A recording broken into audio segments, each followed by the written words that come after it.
It's a book called Frankenstein by Mary Shelley. Have you heard of it? You and your books, Henry. What's wrong with a good read, old friend? Have you read the damn thing or not? Not? Are you gonna join me or just stand there like a petrified statue? How's your son, Basil? Or Basel? However you say your son's name. He's good. He'd be doing a lot better if his godfather read a good book from time to time. Enough of this pish-posh. Waiter! Good evening, gentlemen. My name is Dory. How may I service you today? That's an unusual name. Can I get a warm glass of milk? Yeah, I'll have a martini on the rocks. No martini, just rocks. Of course, gentlemen. I'll be right back. What's with you and this damn thing anyway? It's a mystery.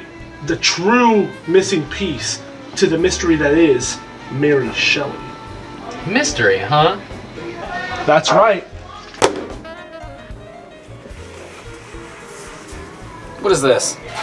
In the Book of Frankenstein, both Victor and the monster are both powered and motivated by revenge and tragedy. It has become clear that Shelley has actually written this book with her own cruel thoughts of revenge mixed in with her personal tragedy? What tragedy? Just keep reading. Your drinks, gentlemen.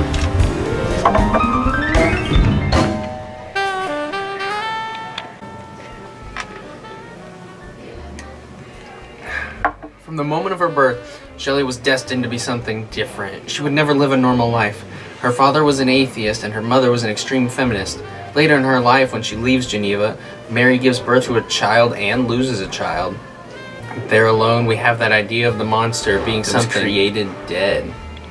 Is it possible that Shelley was haunted by the fact that her parents grew up in a world with no faith, and after several deaths in her life, something like faith could have been her saving grace, but instead, she found hate and anger and later revenge? My God, this poor girl sure had a number done on her early on. That, my friend, is an understatement. Keep reading and you will find out. So could the cycle of revenge in Frankenstein very much be Shelley and her mother, or maybe even father? That would make sense considering one is alive, Victor and the creature are considered dead. But why does Shelley write the monster as being a creation of the dead? That's easy, all she ever knew was dead in her life.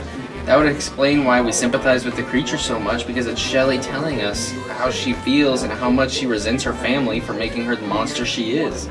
With the loss of her own 2 children, her half-sister and Percy's wife killing themselves, and finally her husband went on to drown on a fishing trip with his friends, she was left with nothing but rage, sadness, and pain, and revenge. She had little to nothing else. Do you really believe all this, good friend? I do. But is Victor or the monster to blame for the cycle? How does revenge give both the monster and Victor a purpose in life? If Shelley is the monster, which in this case she is, then I think it to be fair that we place that blame on our dear friend Victor. He was the monster's creator, or in Shelley's terms, the monster's father, and the monster reacted in the way it did because of her parent. This argues the same for our dear author Shelley. But what revenge did she take? I see no acts of such revenge. Whoever said that revenge is an action that is acted out into our world? You're a crazy nut. I don't know if I'm convinced by this or not, but you have an argument. A good one?